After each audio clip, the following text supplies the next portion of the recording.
Todos os anos, Itaipu entrega milhões de megawatts-hora e transforma a vida das pessoas.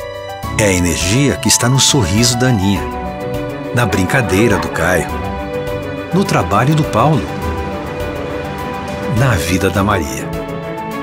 E com toda essa energia, Itaipu entrega obras que beneficiam a nossa gente. Porque mais do que gerar energia, somos uma usina de entregas. Itaipu, o amanhã já começou.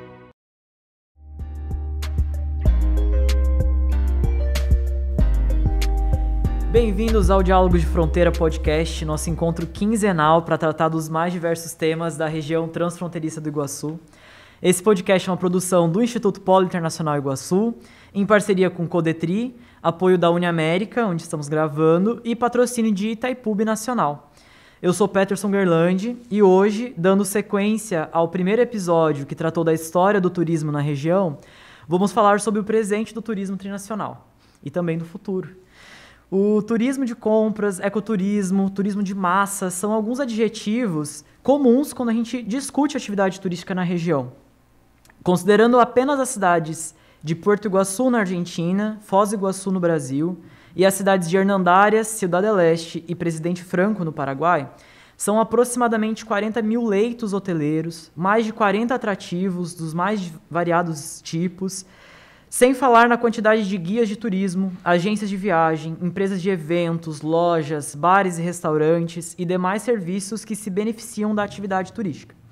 Nesse cenário, compreender o que esses adjetivos todos significam e como vão avançar no arranjo executivo das atividades que afetam tantas pessoas não é tarefa fácil. Por isso, por indicação do Codetri, convidamos dois experts no assunto. Presencialmente estão aqui comigo a brasileira Andressa Checo e o paraguaio Emílio Antinelli, que vão nos acompanhar. Nós tínhamos uma terceira convidada, Patrícia Duran, da Argentina, que não pôde estar conosco, então vamos convidá-la em outro momento. Mas Andressa e Dom Emílio, sejam muito bem-vindos aqui ao nosso primeiro episódio de Mesa Redonda do Diálogo de Fronteira. Estou muito feliz com a presença de vocês. Muito ansioso pelas histórias que eu quero ouvir aqui. E para começar, gostaria que vocês mesmos se apresentassem. Então, por ordem alfabética, Andressa, qual é a sua trajetória? O que você faz hoje? Conta pra gente. Boa tarde, Peterson. Boa tarde, Dom Emílio. E a todos que estão nos ouvindo, né? É muito legal estar aqui hoje, fazer parte desse projeto tão importante. Eu sou graduada em turismo pela UniOeste, aqui de Foz do Iguaçu. Tenho mestrado e doutorado na área de memória, patrimônio, migração e fronteira. Estudei a região largamente.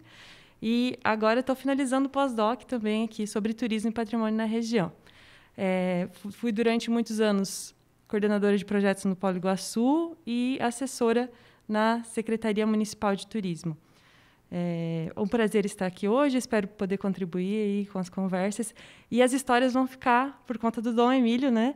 Eu vou aqui fazer meus comentários, mas estou lisonjeado por essa mesa. Obrigada. Perfeito. A Andressa também foi professora na UniOeste, né, Andressa? Isso mesmo. Interessante comentar.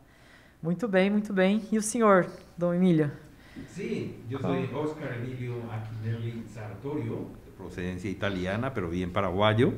Y la verdad que muy contento con ustedes, muy contento con el programa. ¿Por qué? Porque hoy en día el turismo, tanto a nivel regional como mundial, viene a ser un factor de alto interés por la recuperación económica que puede resultar para cada país, ¿verdad? No solamente entre fronteras, sino en el mundo entero, ¿verdad? Esta pandemia nos trajo un poco de un despertar, nos da una alerta. Pero como la gente de turismo es muy especial, tiene el turismo en la sangre, entonces siempre encuentra la forma de cómo recuperarse. Bueno, mi experiencia y mi agradecimiento a Andressa, ¿verdad? No tanto el conocimiento que tiene Andressa, sino que más bien por mi experiencia, por la edad, ¿verdad? Bueno, conozco Foz do Iguaçu desde el año 70 aproximadamente, cuando la corriente turística era masiva, esto era desbordante, se necesitaban guías de turismo, las casas de comercio, y todo el mundo, toda la gente estaba enfocada directamente al turismo. Y bueno, hasta hoy se trató de mantener eso, ¿verdad? Y bueno, esa es mi experiencia aquí en Tres Fronteras, aparte de los estudios que tuve en el exterior, como en Japón, en Bélgica, en Inglaterra, Alemania, Francia, en Argentina, aquí en Brasil, San Pablo, en Río, y también aquí en Foz do Iguazú, donde tuve la experiencia de participar de la formación de agencias de viajes como Interexpress. Trabajé muy ligado a Sergio Lobato, que era de la Foz Tour, y la asociación de guías también, aquí de Foz do Iguazú. Felipe González es un colega guía de turismo también, disculpen que le nombre, pero mis saludos para él. Fernando Martín, también de Intertour, también soy uno de los precursores de esa agencia de viajes. Y en Ciudad del Este soy miembro de CODEL Este, Consejo de Desarrollo del Este, de la Cámara Técnica de Turismo. Todo lo que sea turismo está con mi... o sea, soy participante de esa organización. También soy fundador de la Cámara de Empresarios de Ciudad del Este, Asociación Hotelera, Asociación de Guías de Turismo también, y actualmente presidente del Consejo Departamental de Desarrollo Turístico. O sea, estoy en todo lo que sea turismo. Lo llevo desde que empecé a trabajar hasta hoy, sigo en lo que se llama el turismo receptivo. Mis agradecimientos a ustedes. É o convidado perfeito para falar sobre turismo no Paraguai. Quase. Que é uma atividade tão importante e que muitas vezes, vou falar por mim, eu às vezes não tive acesso, não conheci o que era o turismo ali no Paraguai, até por isso que é a ideia desse episódio de hoje, a gente saber as diferentes perspectivas. Enfim, como eu comentei, né, a Patrícia não pôde estar conosco, mas vamos fazer um outro episódio para saber mais sobre a situação em Porto Iguaçu, para saber o que tem de novidade por aí. Mas, muito bem, feitas então as apresentações, eu gostaria de começar comentando que no primeiro episódio nós falamos um pouco sobre o histórico da região como um todo. Então falamos da criação das cidades, dos parques nacionais, a construção dos primeiros hotéis, a construção das pontes, a criação da Zona Franca de Estado do Leste, a própria Itaipu, né, quando o Dom Emílio cita a necessidade de guias aí nos anos 70, isso tem relação direta com Itaipu, verdade? E até chegarmos então nos anos 90 e 2000, quando a gente fala um pouco sobre uma reestruturação do turismo na região, né, com a criação de alguns institutos internacionais, como o próprio Polo Iguaçu. Aqui em Foz, a gente vê que de lá para cá houve uma ampliação, principalmente no setor de eventos da cidade, né, dos hotéis, uma reorganização da rede hoteleira e até mais recentemente a criação de novos atrativos. Então, abordando um pouco esses últimos anos, Andressa, não sei se você gostaria ou poderia nos contribuir sobre o que essas mudanças acarretaram para Foz, para o turismo de Foz do Iguaçu, na sua percepção, como especialista do turismo. Qual que é a diferença do turismo que a gente tinha aqui até os anos 90 e que a gente tem agora? Como que você descreveria isso? Bom, o turismo que nós tínhamos lá nos anos 90, né, que começou a sua transformação aí no começo dos anos 2000, era um turismo muito de massa, muito de compras, né? E também, claro, o turismo para as cataratas. Mas no final dos anos 90 nós passamos por uma crise no setor e o setor começou a se reorganizar, a se mobilizar, a se reorganizar no sentido principalmente de promover uma imagem mais positiva sobre a região, né? E com isso muitas ações foram desenvolvidas de capacitação na cidade, de integração dos três países, né, de um discurso integrado do turismo entre os três países, estruturação do turismo nos atrativos, né, acessibilidade, sustentabilidade. Todos esses conceitos vão sendo alimentados para criar um destino com maior qualidade, com uma maior experiência para os turistas, né? E isso vem sendo fomentado pelas diferentes instituições ao longo dos anos. E isso deu origem, aí depois dos anos 2010, à gestão integrada do turismo, né? Qual faz parte todo o Contour, né? A Itaipu, Fundo Iguaçu e outras entidades, e que foram fomentando, então, um planejamento mais estruturado da cidade, ações mais estruturadas, que agora, com a pandemia, né, a gente chega na situação de pandemia não planejada, não esperada, que trouxe efeitos bastante problemáticos para o setor. Vejo que está tendo um novo momento de reestruturação, né? A gente está passando por esse momento, teve que sentar e ver quais as ações serem desenvolvidas para atender o setor, atender o empresário, atender o autônomo, atender a cidade como um todo, que tem a atividade de turismo como uma das suas principais, então, que reflete em toda a cadeia, né? Então, estamos num momento de reestruturação, de retomada, provavelmente com uma atividade turística transformada novamente, né? Então, acredito que, mais uma vez, nós estamos nos reconstruindo e cada vez melhor, cada vez de forma mais integrada, e principalmente com os outros países. Porque uma coisa que a pandemia nos mostrou foi a nossa relação, a nossa interdependência, como nós somos habituados à nossa vida de fronteira, né? Como era normal atravessar a fronteira para o Paraguai, para a Argentina, sem dificuldade, e como isso foi difícil, né? E como ainda a fronteira da Argentina ainda fechada, ainda temos essa dificuldade.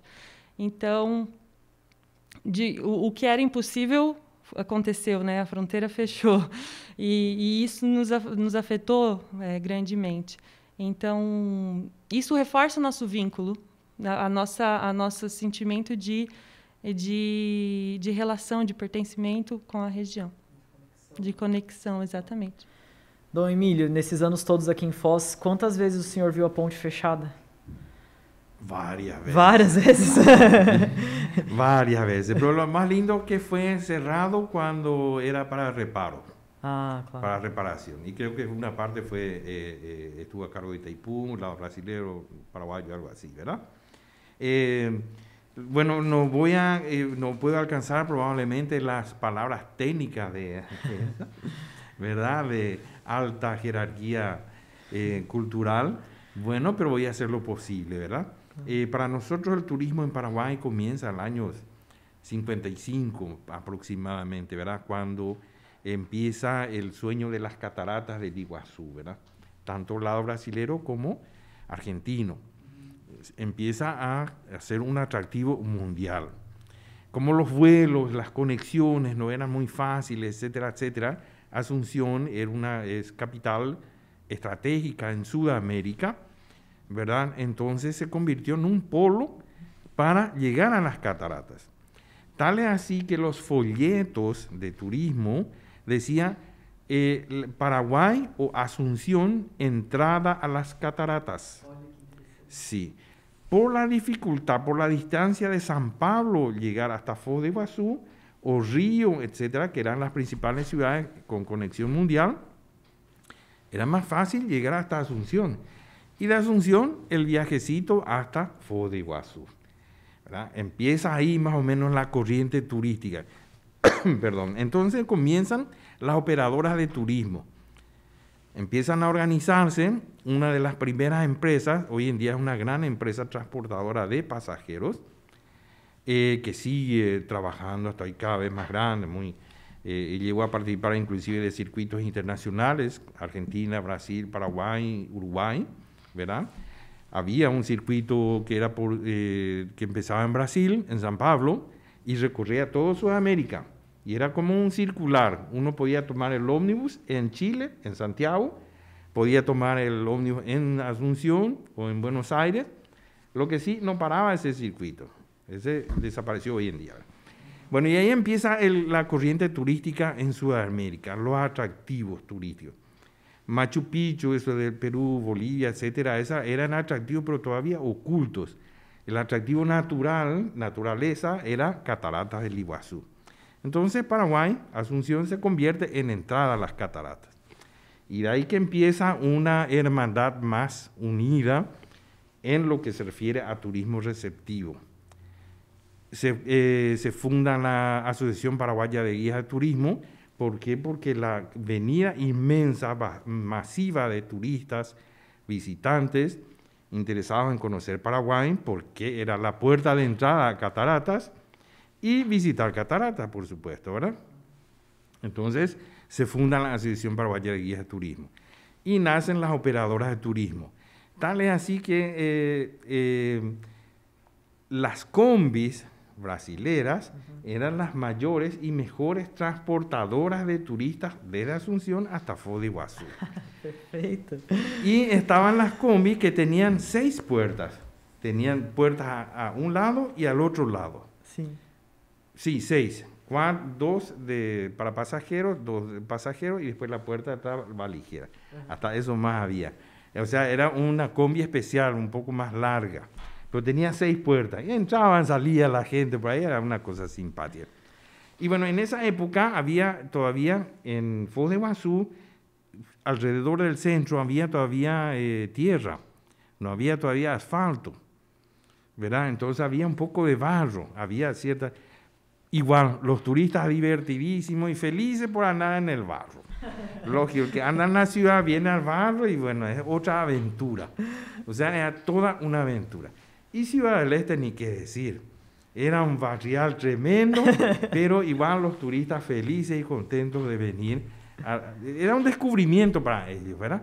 Entonces era toda una aventura, era puro adrenalina y una serie de cosas, emociones, y después ver las cataratas.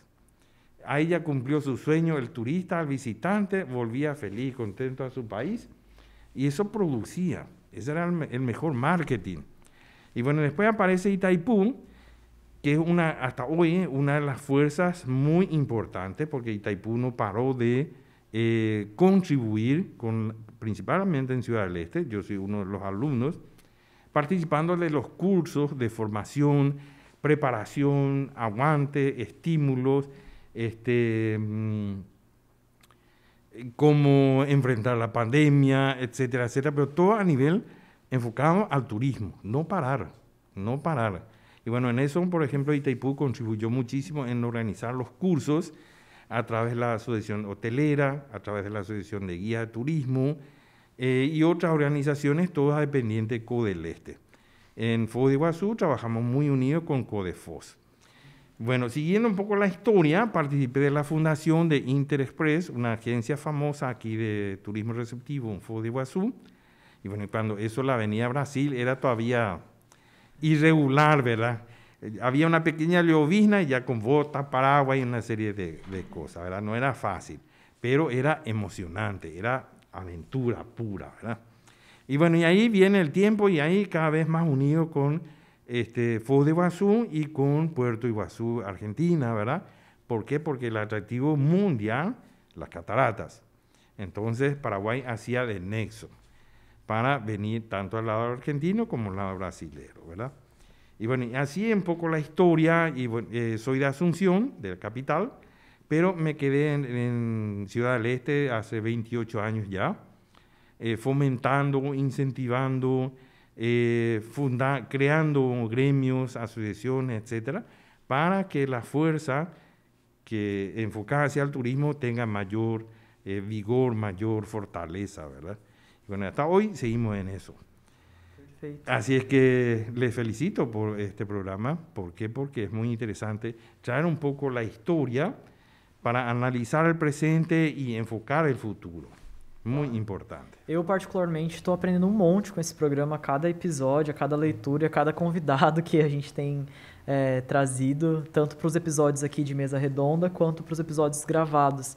Está sendo muito interessante ouvir e ter essa riqueza de detalhes. Eu, particularmente, não sabia dessa história do aeroporto de Assunção como uma das entradas. Muito. Fiquei até curioso, pelo que o senhor falou, a maioria eram turistas estrangeiros, né? Que não eram da América do Sul, de outras partes. De Europa, Estados Unidos e Canadá veniam muitíssimo. E até hoje, os turistas que vêm também são desse perfil, os turistas internacionais que vêm aqui para Foz, aqueles dados que nós temos das cataratas, ainda tem, né, bastante da Europa, dos Estados Unidos. Nós temos um grande número de turistas internacionais que seguem vindo para a região. Não sei se chegam pelo Paraguai, mas chegam muito pelos aeroportos de São Paulo, né, Rio de Janeiro, e também com os voos internacionais que o aeroporto aqui tem, o aeroporto de Foz do Iguaçu e o aeroporto de Porto Iguaçu, né? Então, seguem vindo europeus, norte-americanos. Os norte-americanos são um dos nossos principais fluxos internacionais, seguidos dos franceses, alemães, também japoneses, né? Então, nós seguimos com esse fluxo. Acho que dessa história para hoje, talvez um perfil de visitante que mudou foi os chineses, né? Eu imagino né, que naquela época tivessem menos, hoje tem muitos, né? Tem rotas da China que passam por aqui. Se eu não me engano, até no aeroporto Guarani também tem voo da China, né? Por causa das compras, e aí também tem alguns voos civis. Então é muito interessante realmente entender como tudo isso vai se articulando. Fico muito feliz de ouvir, até compartilhar uma história que uma vez eu conversando com um turista, que ele era chinês, mas ele morava nos Emirados Árabes, e aí ele me comentando que ele achou que agora, recentemente, 2018... E ele falou para mim que achava que não tinha uma estrutura de cidade aqui. Ele veio para ver as cataratas, assim como esses aí que o senhor comentou. E ele achou que era selva, que a gente... E ele ficou impressionado que nós tínhamos não só uma cidade, como 3 integradas e que tem uma estrutura. Então ele ficou bem impressionado. E aí, até interessante também que eu comecei o episódio falando sobre alguns adjetivos do turismo e nas falas de vocês isso aparece, né? Quando o Dom Emílio fala sobre os turistas se divertindo no barro, o que é o ecoturismo se não é algo similar a isso, não é, Andressa? E aí, é curioso entender, a partir desses relatos, a vocação da região, né? Então, também, antes aqui da gente conversar, o Dom Emílio estava comentando um pouco sobre os turismos fluviais e náuticos, né, Dom Emílio? Exato, se o senhor pudesse comentar um pouco mais para nós sobre essa oportunidade. Justamente PTI había promovido un estudio, un proyecto sobre el turismo fluvial. Entonces presentamos, fuimos elegidos algunas personas, y de 50, 60 participantes, más o menos 6 quedamos ahí en 2 grupos.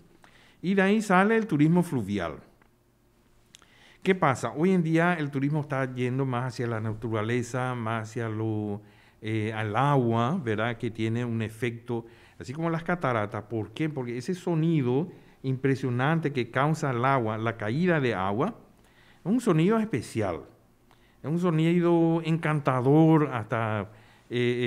mágico se podría decir, ¿verdad? No es solamente la vista, sino que el sonido es una cosa rara que a uno le penetra y bueno, produce emociones inigualables. Uno puede estar allá en el Himalaya, puede estar en Salto Ángel, puede estar en cualquier otro lado, pero los sonidos y las emociones son muy diferentes a lo que se tiene acá en Cataratas. Y bueno, y entonces de ahí de ese proyecto nacen 16 proyectos más, que es turismo veleveilismo, no sé cómo le llaman a ustedes, barcos a velas, todos los deportes acuáticos, carrera de lanchas,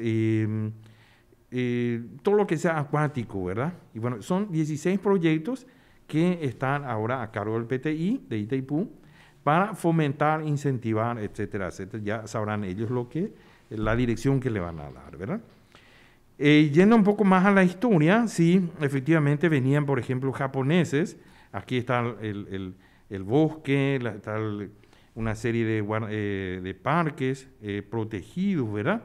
Y bueno, es un atractivo mundial la observación de pájaros y la observación de orquídeas, no solamente las cataratas, sino que eso también sirve para otras actividades. Está el turismo científico. Hay historia de que aquí había animales gigantes, animales grandes. ¿Por qué? Porque se encontraron restos óseos de animales prehistóricos prácticamente, ¿verdad? Gracias a eso, Paraguay también pudo descubrir sus pequeños atractivos ocultos.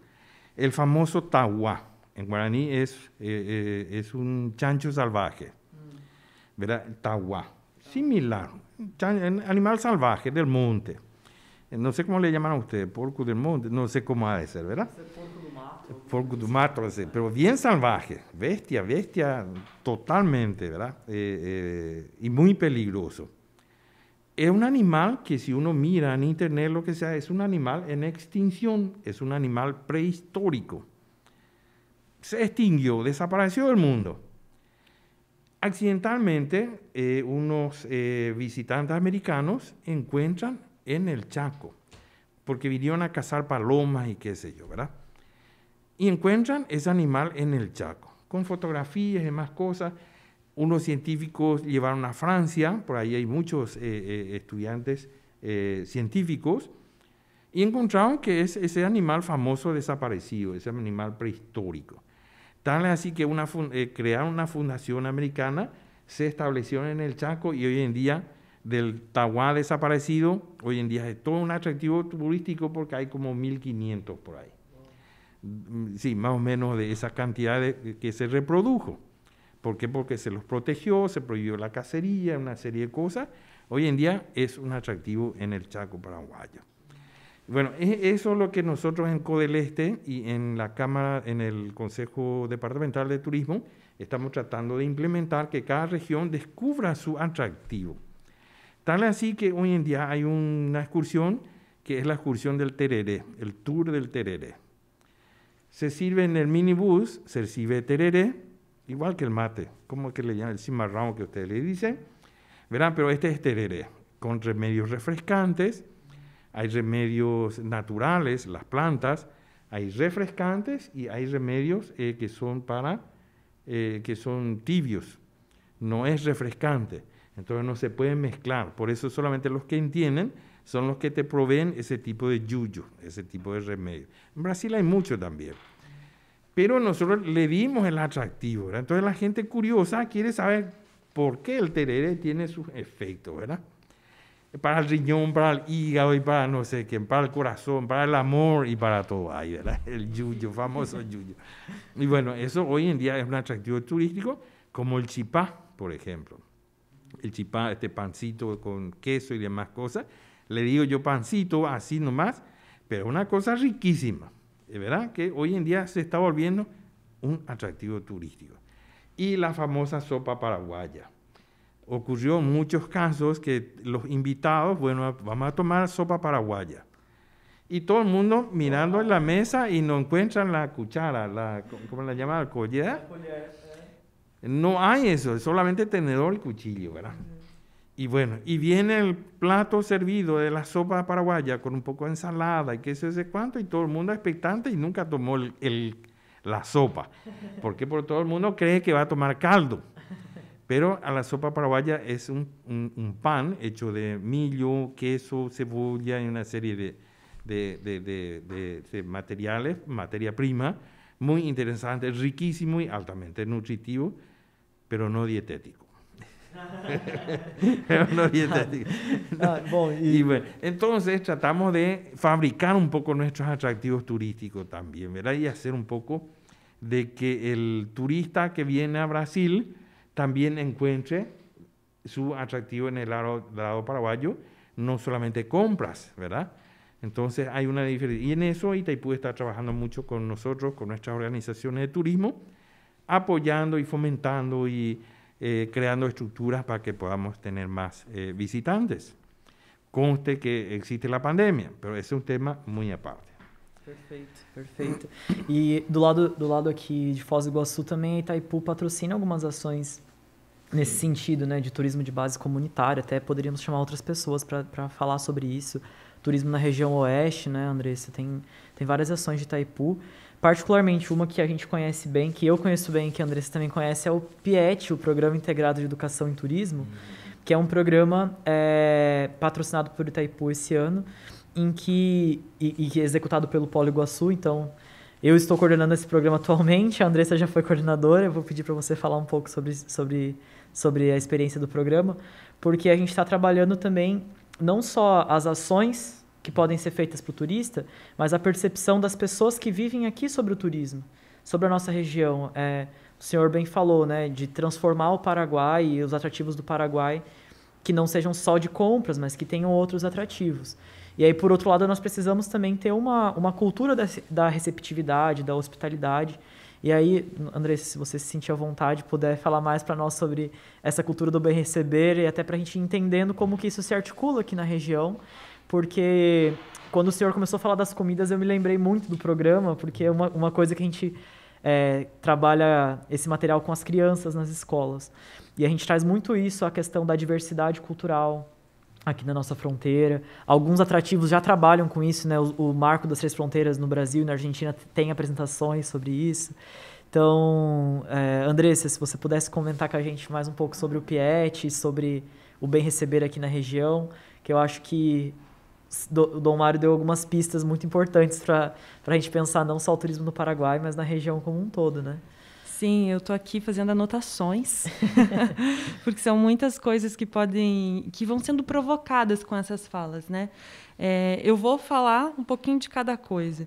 Uma das questões que o seu Emílio trouxe, que eu achei essencial e que é uma coisa que está aparecendo muito nos últimos anos e que está mais fortalecida agora com essa questão da pandemia, que é do fortalecimento de novos atrativos, da construção de novos atrativos, né?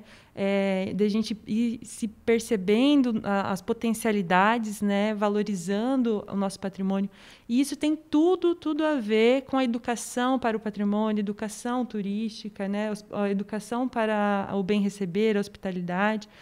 Então, esse movimento, né, de novos atrativos, ele só surge quando a comunidade está envolvida, está engajada, percebe o valor, percebe que isso está valorizando a sua cultura, o seu patrimônio, e que isso pode ser um recurso para viver, né? um recurso turístico, mas um recurso também que vai lhe dar recurso econômico, né?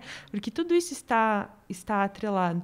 Então, o Paraguai está com essas iniciativas. Aqui no Brasil, a gente tem várias iniciativas de turismo de experiência, de turismo de base comunitária. Em Foz do Iguaçu mesmo, a gente tem algumas iniciativas até de turismo rural, né?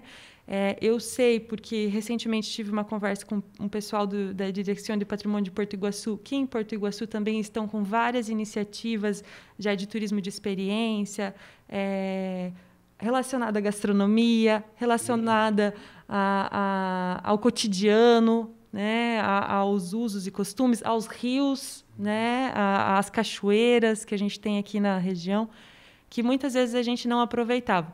Porque tem uma questão, né? As cataratas, elas são tão monumentais, são tão gigantescas, que ela realmente é o nosso principal atrativo, né? Itaipu também, nosso atrativo grandioso, assim como outros atrativos que vão sendo consolidados. Mas os atrativos pequenos também que se baseiam na experiência, que se baseiam no cotidiano, na gastronomia, eles vêm para fortalecer o nosso turismo, eles vêm para gerar mais qualidade, competitividade, experiência, né? Então, tudo isso está conectado. E o PIET, né, não é um programa novo, ele já é um programa que nasceu lá em 2010, 2012, iniciativa também coletiva, né, iniciativa criada entre várias instituições de educação para o turismo, né, voltada para as escolas, mas também para a comunidade. E, ao longo desses mais de 10 anos, o PIET teve várias atuações, né?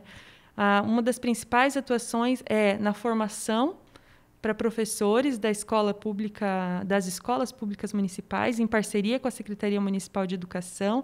Então, anualmente, são feitas oficinas com os professores sobre patrimônio, hospitalidade, bem receber. Cada ano tem uma temática específica, identidade, diversidade, Parque Nacional do Iguaçu, Itaipu. Então, cada ano é trabalhado alguns elementos com os professores. E esses professores levam isso para as crianças transversalmente nas escolas, né? Professores do 3º, 4º, 5º ano. Então, são mais de 100 professores por ano que participam dessas atividades e que levam para 2, 3, 4 mil alunos, de acordo com as turmas que eles estão abordando. Esses alunos também visitam os atrativos da cidade, né? Já foram, em anos anteriores, 3 mil alunos, se eu não me engano, em 2018, que foram levados até as cataratas e também Itaipu. E também um concurso de desenho, né, que estimula as crianças a se conectarem com os atrativos, com os patrimônios, com os nossos bens culturais da região. E é muito legal comentar que nesses desenhos vem muito a questão da integração regional, vem muito os elementos da fronteira, os rios, as bandeiras, as roupas, as comidas, as pontes aparecem muito, e os elementos da natureza, da biodiversidade, coisas que nos caracterizam, né? Tudo isso não é uma coisa isolada, tudo isso precisa ser trabalhado ao longo dos anos, tudo isso vai lá na frente ter como fruto a construção desses novos atrativos, como o Dom Emílio trouxe, né? O bem receber, a hospitalidade, porque a hospitalidade está vinculada com o nosso pertencimento e a nossa valorização dos nossos bens, né? Do nosso bem cultural, nossas características, a nossa grande característica de fronteiriça, né? Não é normal... Muito especial, verdade? Sim. É muito especial. Não é tão normal assim. As pessoas, como você mencionou, que tem gente que às vezes não tem o entendimento de que tem a infraestrutura urbana perto das cataratas, né? Mas também, além disso, me deu um branco. Eu acho que você dizer que, além disso, tem pessoas que não sabem que é uma fronteira, né? Que não tem dimensão da... Que não tem dimensão da proximidade da fronteira. Era isso, assim. Nós estamos muito próximos. E é muito difícil. Essa imagem de proximidade, a gente muitas vezes não consegue passar, né? Mas nós estamos muito próximos. Né? Em menos de meia hora, a gente consegue chegar dos 3 países. Né? Então, isso é uma riqueza que nós temos e que ela... pode, deve e precisa ser fortalecida. Mais explorada. Explorada, né? Exatamente. Não, perfeito. Dom Emílio, o senhor gostaria de acrescentar alguma coisa nesse sentido? Sí, quiero agregar lo que es muy interesante. Es cierto, el fronterizo es diferente, ¿verdad?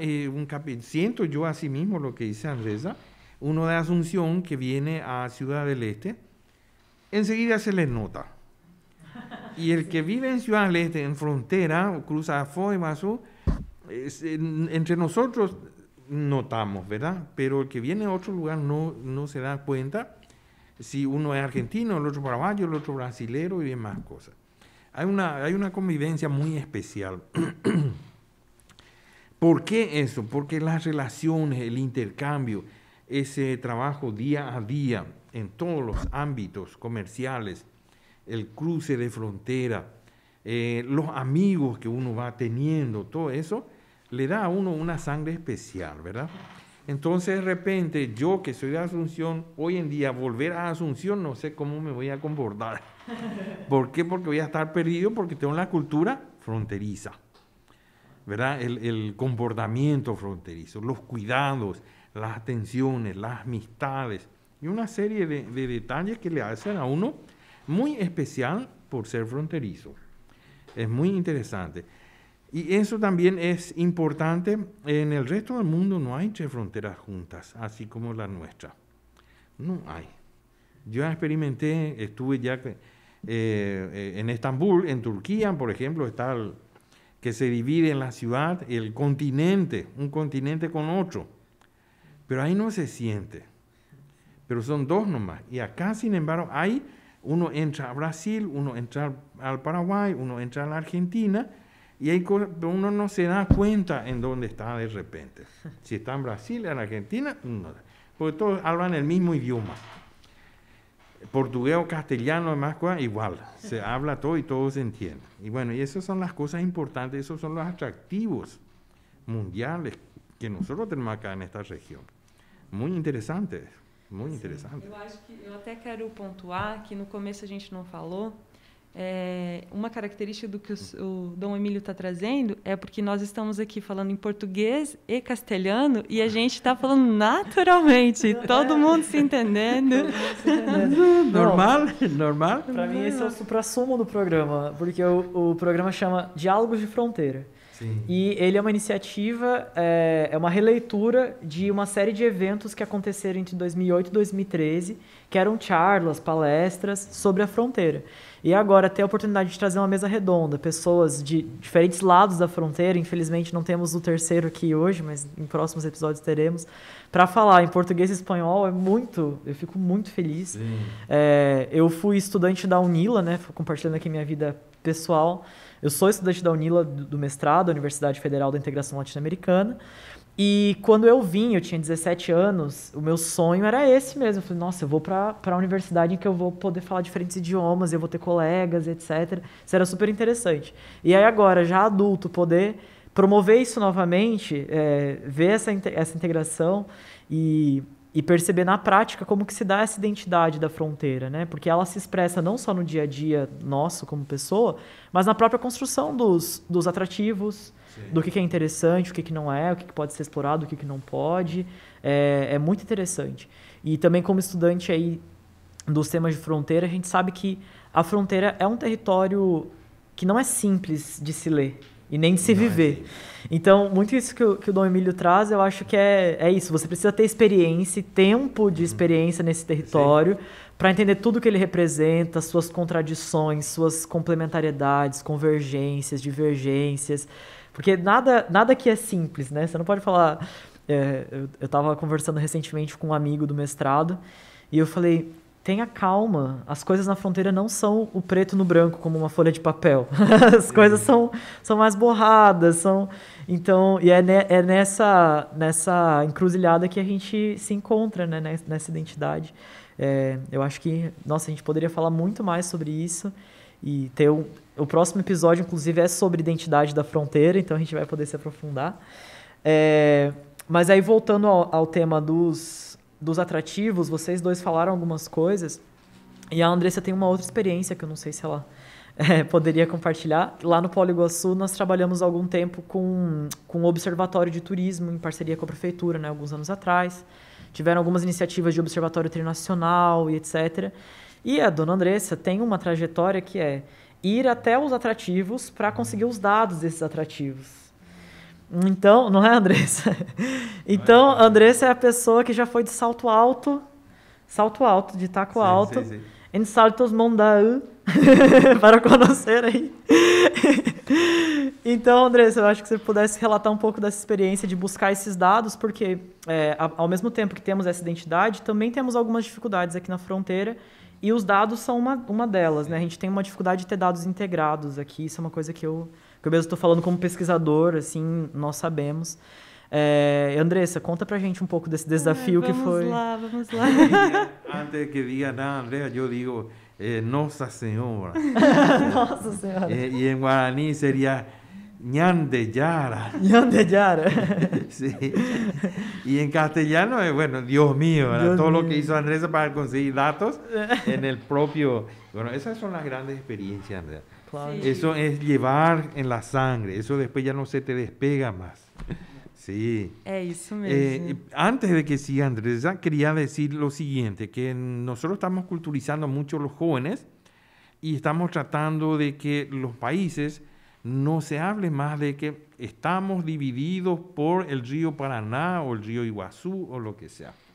No, sino que, por el contrario, estos países están unidos por el río Iguazú, río Paraná, el Mondaú, etcétera, etcétera. ¿Entiendes? ¿Por qué? Porque eso es lo que tengo que reflejar al mundo, la unidad, más hoy en día todavía. Y sobre el tema pandemia, bueno, toda la vida hubo pandemia. El cambio de dinero, la diferencia de cambio es un problema. De repente conviene más comprar en Foz, conviene más comprar en Paraguay, y nosotros tenemos esa facilidad. No sufrimos mucho ese cambio, como sufren otras ciudades de cada uno de nuestros países, ¿verdad?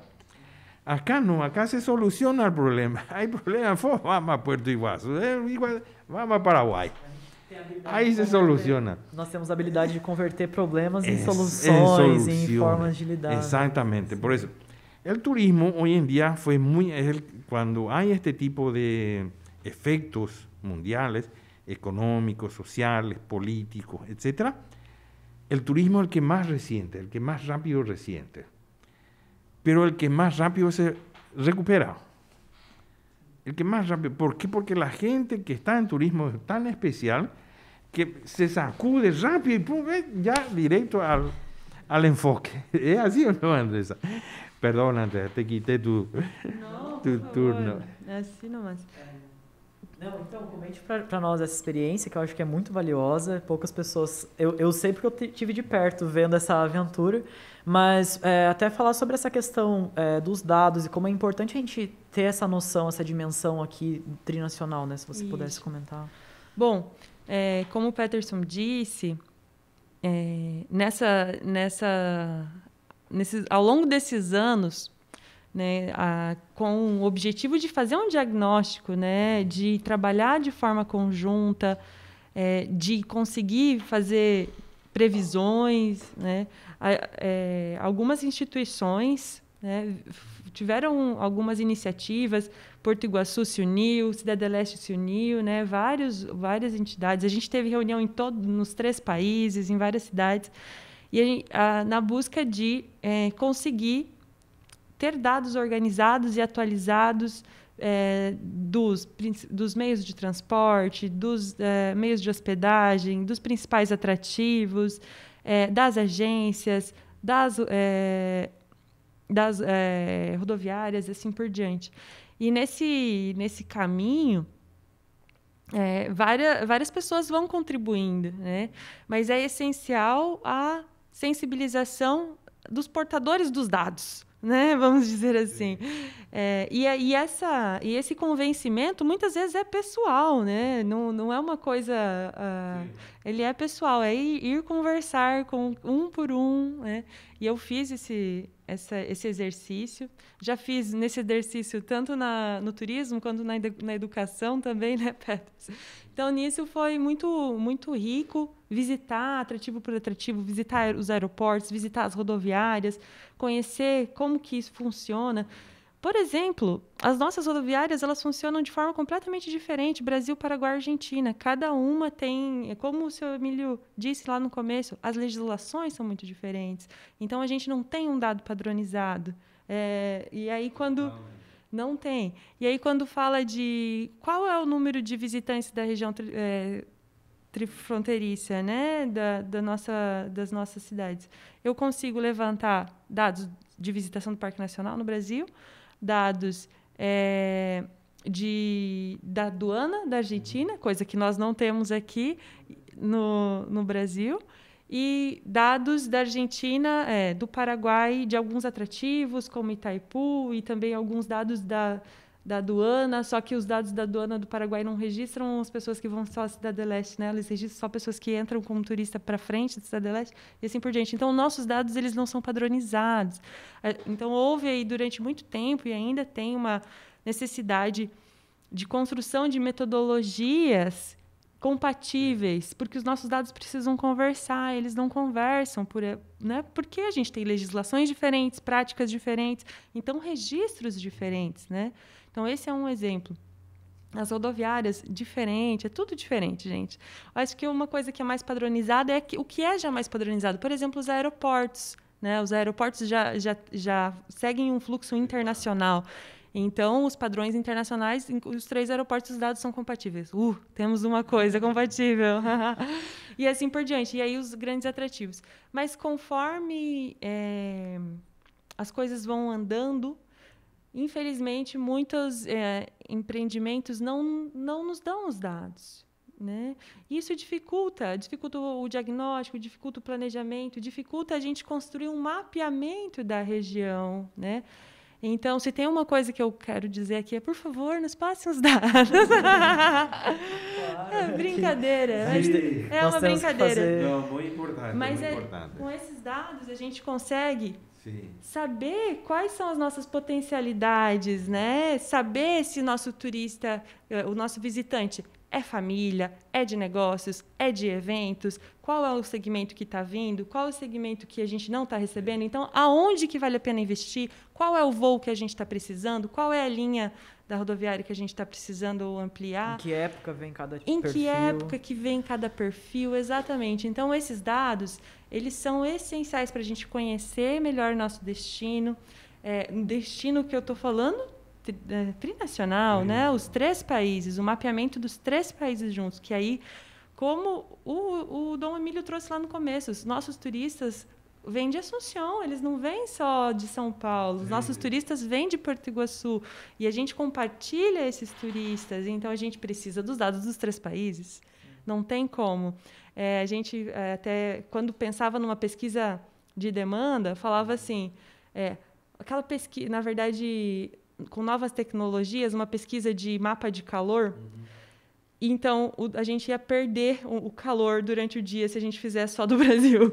Aí, se a gente fizesse uma pesquisa... Porque os visitantes se movem pela fronteira, e aí não adianta fazer só em Foz ou só em Cidade do Leste, tem que fazer nos 3 locais. Exatamente. A gente não consegue... se a gente olhar para um mapa de calor da fronteira...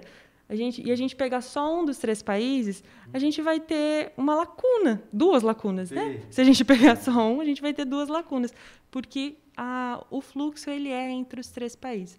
Então, esse entendimento de que o fluxo é entre os 3 países e de que a gente precisa dos dados dos 3 países para fazer um melhor planejamento, ele sensibiliza para que os dados sejam fornecidos, para que a gente consiga estruturar uma plataforma e que esses dados sejam livres também. Isso é uma coisa importante, porque muitas vezes não se entende que esse dado vai estar disponível para todo mundo. E a ideia é que os dados estejam disponíveis para todos, para que todos possam fazer a leitura e depois fazer seus investimentos, né? Tanto o gestor público quanto o privado.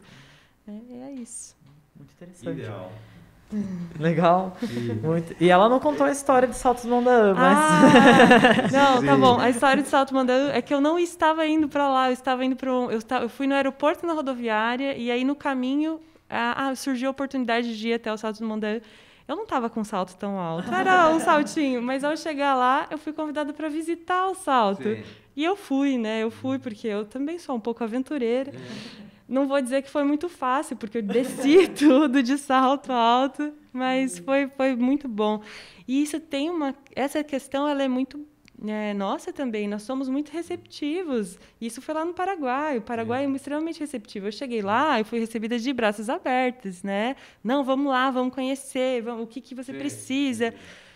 E a gente... Isso é a nossa força. A gente se une para trabalhar junto, né? Então, vamos aproveitar essa força, né, para o planejamento, para as ações futuras. Exatamente.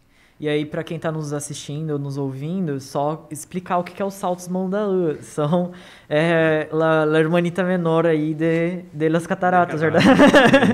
É uma irmã menor do lado paraguaio, né, sobre o rio Mondaã. Claro, a outra escala nomás. Pero es muy lindo, natural, fresco. Y están los... No recuerdo el nombre de los pasariños que están ahí. ¿No vio eso ahí? As andorinhas? ¿No? No me acuerdo el nombre. Técnico, científico. Nacen, crecen, se reproducen y mueren ahí. Esos son de ahí, no salen de ahí. Esos no pueden ir, no sobreviven. Si van a otro lugar, ellos no pueden sobrevivir. Parecen unos... no recuerdo, son muy chicos son, pero viven ahí. Y está lleno, minado. El salto del Mondagué está lleno de eso, con los nidos ahí dentro del salto, todo eso. Sí. Nacen, viven, crecen y se reproducen ahí. Claro. No son de otro lugar. Sí. Y también en cataratas debe haber. Não recuerdo o nome, recuerdo o nome. Nas cataratas a gente conhece as andorinhas, eu não sei se é esse mesmo pássaro que você está dizendo. Mas é pequeno e pretinho assim, né? São esses. Em português se diz andorinha, não sei como se chama ainda. Esse é outro atractivo dentro del salto. Sim. ¿Verdad? Y otra característica, que uno está así en la vera, en el borde, y el agua cae aquí. ¿Verdad? Muy perto, sí, ¿no? No es peligroso, no es caudaloso, ¿verdad? No, pero sí. Bueno, son las cosas que sí. Y hay algunas cosas que decía Andrés sobre los datos y demás cosas, sí. Resulta que al lado paraguayo van muchos compristas. No son turistas. Hay una confusión hoy en día entre turista y comprista. El comprista es comprista, no es turista. No es visitante, no es pasajero, ni es turista. Son 3 cosas diferentes en turismo. Turista, visitante, pasajero. Pasajero viene, pasa y se va. El visitante tiene un aspecto.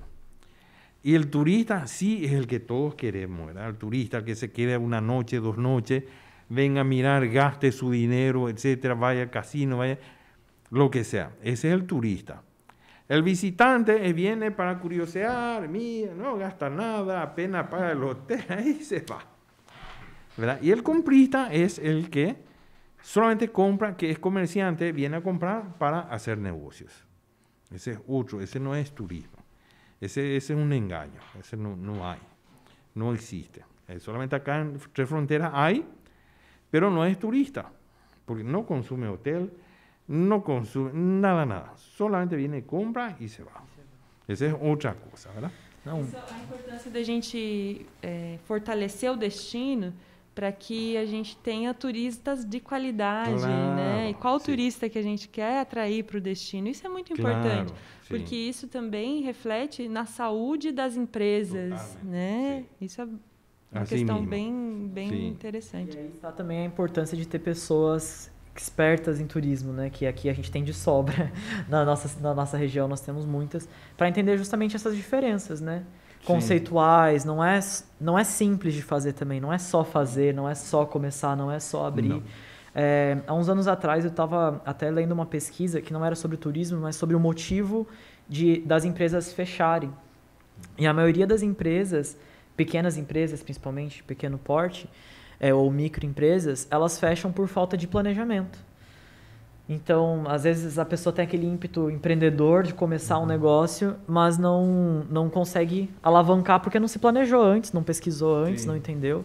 Então, é muito importante ter, como que se diz, uma massa crítica, né? Pessoas que pensem mesmo o turismo, que planejem o turismo, que isso ocorra de forma conjunta. Mas e aí, já encaminhando mais para os finalmente, queria saber de vocês dois, o que vocês veem pessoalmente, não necessariamente respondendo a qualquer instituição, de visão de futuro para a nossa região. O que vocês acham que é prioritário a gente apostar agora?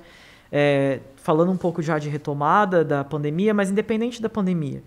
Em visão, avançar sobre tudo isso que a gente falou, sobre a integração, a estruturação do turismo. O que vocês acham que a gente deveria apostar aí? Até para levantar questões para eu trazer em outros episódios, né? Para a gente poder debater também com mais pessoas. Dom Emílio, se quiser. Quem que vai? Primeiro as damas, primeiro os mais ancianos? Sí, realmente interesante la pregunta y muy importante. Siempre hay un futuro, para todo negocio hay un futuro. El turismo mundialmente está reconocido como un factor preponderante y fundamental dentro de la economía del país donde se desarrolla y donde se impulsa y donde se le da énfasis al turismo. Austria, Australia, Canadá, Estados Unidos, algunos sectores, ¿verdad? Bueno, tienen España también, ¿verdad? Si no está en primer lugar el ingreso de la economía turística, está en segundo lugar dentro de la economía nacional, lo que deja al turismo. ¿Por qué? Porque el turismo tiene un efecto multiplicador. Por eso en esta pandemia, por ejemplo, el primero en sufrir el efecto es el turismo. ¿Por qué? Porque eso golpea y va en masa, va tipo dominó. Cae una pieza y caen varias. No es una cadena, ¿por qué? Porque la cadena se suelta un eslabón, pero el resto de la cadena sigue. Solamente se soltó un pedazo, ¿verdad? No, en este caso, las consecuencias van para muchos sectores. Pero, como decía, hoy la gente de turismo es muy especial, tiene como reinventarse inmediatamente, piensa rápido, y aparte de eso, que la gente que está en turismo son gente muy sociable, le encanta la sociabilización, le encanta el servicio, no el servilismo, le encanta brindar servicio, le encanta atender gente, le encanta estar con la gente, ¿verdad? Bueno, eso es muy especial y eso hace que rápido se reponga, se levante, ¿verdad? ¿Por qué? Porque cuando uno se se ahoga en un problema, se hunde en un problema solo, es más grave. Pero en cambio en turismo están los amigos, los conocidos, y el uno le levanta al otro y el otro en ánimo, no en efectivo, ¿verdad? En dinero, ¿verdad? Pero en ánimo, y te dan la fuerza. Bueno, esa es la condición especial que tiene la gente que trabaja en turismo. Tiene algo especial, un encanto, una pasión. Es como una enfermera, le encanta servir a la gente y hacer que la gente se sienta bien. Y ese es el producto que hoy en día se está fomentando a través de las organizaciones, los gremios, la hotelería, etcétera, para que rápido se levante. Solamente se depende de las leyes nacionales e internacionales. De repente ocurre que en Paraguay dice, no, hoy vamos a controlar la frontera. Y Foz do Iguazú dice, no hay ningún problema, pueden pasar libremente. Hasta la mitad del puente de Brasil, que dice libre. Pero Paraguay dice, no, vamos a controlar. ¿Entendés? De repente hay ciertos desconocimiento o desinformación que de repente puede obstruir alguna acción, ¿verdad? Pero de la noche a la mañana eso soluciona porque hay muy buena comunicación entre las autoridades, los gremios, Codeleste, con Codefos, todo eso funcionan siempre en forma automática. Y yo creo que el turismo va a tener un levante muy importante en esta temporada. Sufrió muchísimo, pero va a tener un repunte muy grande. ¿Por qué? Porque se va a reinventar. En Paraguay, por ejemplo, las organizaciones turísticas se están complementando, ayudando. No hay ese celo entre hotelero y el otro hotel, sino que ahora están más unidos. Está el Convention Bureau, el Convention Center también, que está funcionando bastante bien, apoyado por Itaipú también.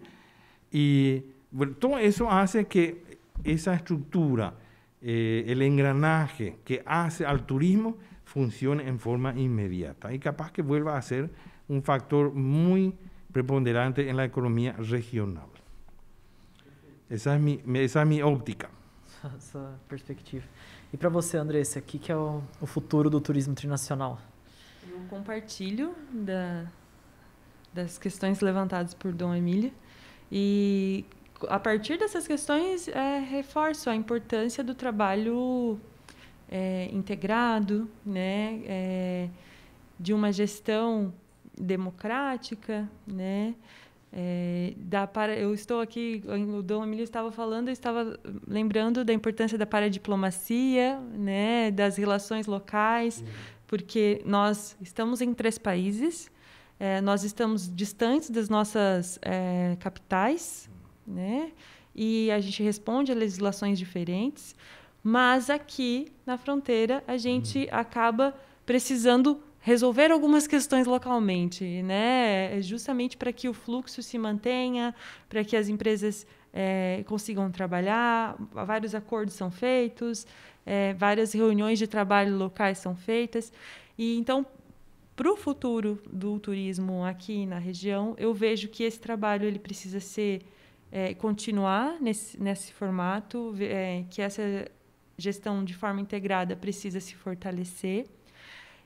E que, como o Dom Emílio disse, o trabalho em conjunto, a colaboração entre as empresas, um olhar estratégico a partir do planejamento, porque a gente precisa ser estratégico no momento. A gente não pode sair atirando para todos os lados, né? A gente precisa olhar para o mercado, ver quais são os primeiros mercados que estão abrindo para o mundo, quais são as possibilidades de ampliar nossa malha aérea novamente, né? Quais os riscos, quais são as possibilidades. Então, precisa ter muita estratégia, precisa ter muito estudo, muito planejamento, trabalho em conjunto. Mas com isso, com essa força de vontade, com esse bem receber, hospitalidade, essa gana que a gente tem no turismo, a gente tem um potencial gigantesco para voltar imediatamente, assim que as fronteiras se abram, que as questões, a questão sanitária se equilibre, né? Porque a gente também não pode dizer que amanhã vem um monte de turista. Não, a gente tem que ir estudando né, vendo como tá a questão sanitária. Mas assim que a questão sanitária se equilibre, nós estaremos preparados, né? Tem muitas capacitações, muitos selos de certificação, muitos protocolos que foram implementados. E eu tenho certeza que a gente está mais preparado, mais competitivo, com mais produtos de experiência e qualificados. Eu gostaria de complementar o que vocês estão dizendo, lembrando, infelizmente, 2020, pela Organização Mundial do Turismo, seria o ano do turismo, você se lembra, Andressa? Ia ser o ano que o turismo ia bater recordes mundiais de movimentação de turistas, as cataratas iam bater recorde, tudo ia acontecer. E aí veio uma coisa que a gente não estava esperando, que não tem controle, né? Inclusive, nós vamos ter um episódio especial só sobre turismo e pandemia, para a gente poder ficar 1 hora falando de turismo e pandemia, porque isso foi uma coisa que realmente nos afetou muito, mas como o Emílio bem lembrou também, na hora que as coisas voltarem, também vai voltar bem rápido. E a gente tem visto aí pelas cidades, pelo menos aqui em Foz, eu vi muitos hotéis durante a pandemia aproveitaram para fazer reformas, para se reestruturar. Eu vejo que em vários setores também o trabalho político, o trabalho de articulação, né, os movimentos, os grupos também não pararam de trabalhar e de pensar como seria essa retomada. Então, eu acho que nós temos um potencial realmente interessante e importante avançar nessa integração. Fico feliz demais de ter recebido vocês aqui. E fico mais feliz ainda de a gente estar podendo tocar em assuntos tão importantes e usar esse programa também para ser um espaço de compartilhar essas ideias, de que as pessoas que estão ouvindo possam conhecer o Dom Emílio, conhecer a Andressa, se não conhecem ainda, né? E entrar em contato, que as coisas que a gente fala aqui também possam vir a ser pautas em debates aí do Codetri, por exemplo, e dos Codes, Codeleste, Codesp, Codefoz, e para que a gente possa estar articulando para que o Diálogo de Fronteira não seja só um programa de rádio, mas seja um programa também para que as pessoas possam se inteirar desses assuntos. Então, eu fico muito feliz, muito obrigado mesmo pela pronta participação de vocês, né? A gente se falou aí essa semana, Dom Emílio veio lá do Paraguai. O senhor mora em Cidade do Leste, Hernandário? Cidade do Leste? Sim. A Andressa estava aqui por perto, mas também esteve presente. Muito obrigado mesmo. Não sei se vocês querem falar mais alguma coisa, porque daí a gente já vai encerrando. Eu quero mencionar que, primeiro agradecer, né, pelo convite, por poder estar aqui compartilhando com o Dom Emílio, porque eu não conhecia, aprendendo um monte. E como foi legal essa mesa com países diferentes, mas experiências também diferentes, mas como a gente se complementa, né? Porque a gente se complementa. O que Dom Emílio trouxe não está desconectado do que eu trouxe e do que o Peterson trouxe. A gente vai construindo junto, né? E quanto mais cabeça junto, melhor a gente pensa. Então, esse trabalho de união, de pensar junto, de construir junto, ele é muito importante e parabéns por isso, por fazer essa integração. Obrigado, eu fico de fato emocionado, assim, como estudante de Relações Internacionais, poder trabalhar com isso de uma forma acessível, assim, me comove, fico feliz mesmo, muito obrigado. Dom Emílio, qual que é a sua frase de despedida? De mi parte, muy agradecido y muy feliz de que gente joven como ustedes estén abocados al turismo. Hay muchas cosas, muchos sueños que yo en mi vida quise implementar para el turismo, ¿verdad? No pude. Y hoy en día estoy en una etapa no de descanso, sino una etapa de asesoramiento, hermano. Ya enseño cómo hacer, ya no hago, ¿verdad? Sino ya enseño cómo hacer, ¿verdad? Pero sí, por eso me pone muy contento que jóvenes estén activos, aún con pandemia, igual están gestionando, igual están siendo protagonistas, ¿verdad? Andrés, técnica en turismo y una serie de conocimientos que también le va a enseñar a otra gente, y bueno, ese para mí es una gran alegría de que el turismo siempre va a seguir en buenas manos, como ustedes, ¿verdad? Y muchas gracias, la verdad que muy contento, ¿verdad? Muy emocionado también. ¿Por qué? Porque veo que la gente se preocupa, y para mí el turismo es lo que aprendí. El turismo me abrió muchas puertas en el mundo entero. Gracias a eso hoy puedo enseñar inglés en un instituto público, en un instituto del Estado, ¿verdad? Contratado, y enseño el inglés turístico, ¿verdad? hasta eso más.